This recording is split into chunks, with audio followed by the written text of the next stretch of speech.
As you can see right now, there's a freaking solid line of where my roots are and where the blonde hair is.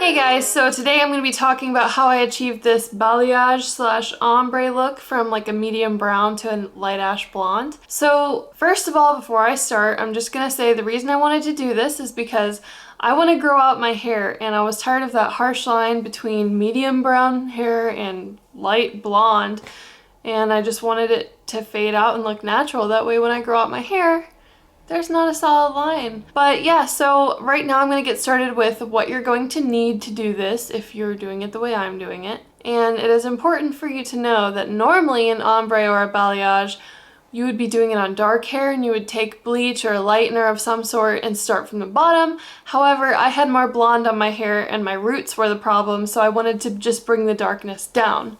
So what you're going to need if you're doing it this way is 2 box dyes that I got from Walmart. No, I got them from Target.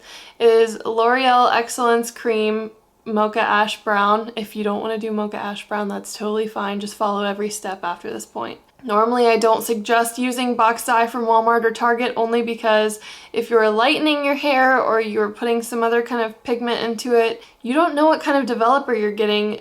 Whether you need 10, 20, 30, 40. Sometimes you need something a little stronger, sometimes you don't need that much strength because you don't want to damage your hair as much, but just clearing that up first because you could buy some dye from Sally's as well, which I would probably suggest if you're lightening it. Anyways, so after those 2 box dyes, what you're going to need is a mixing bowl, a brush, like a paint brush for your hair, and foil, and I think that's about it. So in the contents of the color kit box that you buy from Target or Walmart or whatever, usually it could come with a pre-treatment, which mine did, and I decided not to use it because I didn't want to go through the sectioning and fading twice.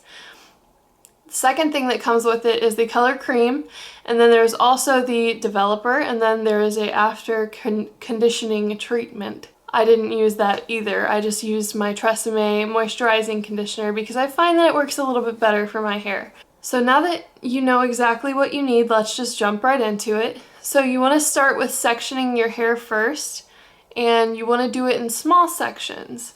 So I'll insert a clip right here of the section that I first started with. See how I'm just doing like a little bit and it's very gradient. I actually really like the way this looks already. If I could just do it like this the whole time, I think we'd be golden.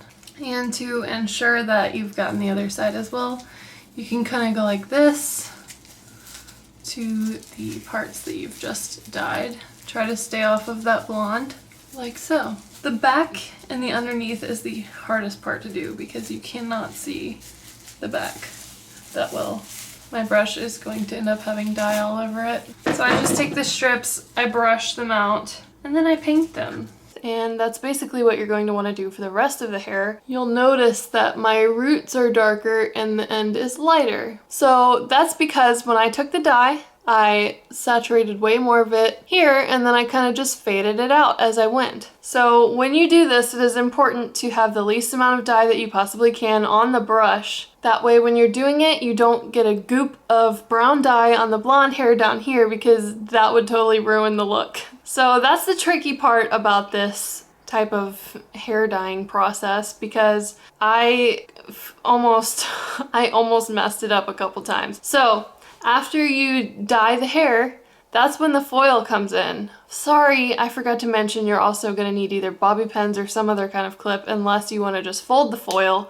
But what I did that I found a little bit easier is I took the foil and put it on the hair that I just dyed and then bobby pinned it. That way my next hair that falls right on top of it won't touch the dye, because once again, you could get the dye on the blonde hair and you don't want that. So now that your hair is covered with foil, you're good to move on to the next parts. So basically I did that around my entire head, and then when I got to up here, I wanted to make sure that some of the highlights were in different places. I mean, you can kind of tell now, but like this highlight is a little bit higher up than, like, say, some of the highlights in here. So that's the point of it being a balayage, basically. A balayage has highlights that turns into an ombre, and ombre kind of just all flows together. So after you've finished your entire head, you can decide right then whether or not you want the dye to saturate more into your hair to get it darker, or if you want to just go ahead and wash it out if your natural color is a little bit lighter than what it's turning out to be. For instance, mine was turning a little bit darker than I wanted it to be, so I only let it sit for 10 minutes.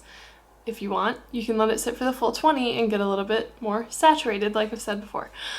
So when I got in the shower, I used warm water because I was trying to get it out a little bit, because I wanted to kind of stop the saturating. But if you want to lock in that dark color, use cold water. So I used warm water, and I used only my TRESemme conditioner. I didn't use any shampoo. And then afterwards I got out of the shower and my hair was a little bit darker right about here than I wanted it to be, but it's okay because the next shower I took, I saturated with shampoo and it turned out perfect. However, you might not even need to do that because it might turn out perfect. So if you do really like the color that you achieved, I would suggest, if you do use shampoo, don't let it sit for too long. And you may want to use some kind of color protective shampoo, depending on what color you get. I just find it kind of helpful, and it actually locks in that color a little bit better. Alright, well, believe it or not, that pretty much sums up the video. If you guys are curious and have any questions or anything, comment below. I'm glad to answer any questions that you have. And I will list everything below that I used in the video. If you try this out, I would be more than happy to see your pictures on Instagram. My Instagram is @WhoaYouGuys, just like it is here. And also remember, you can subscribe if you want to see more. I think my next hair journey is going to be trying to grow it out as long as possible. So if you're interested in seeing some of that, definitely tag along because it's going to be a learning process for both of us. Thank you guys so much for watching, and I will see you next time.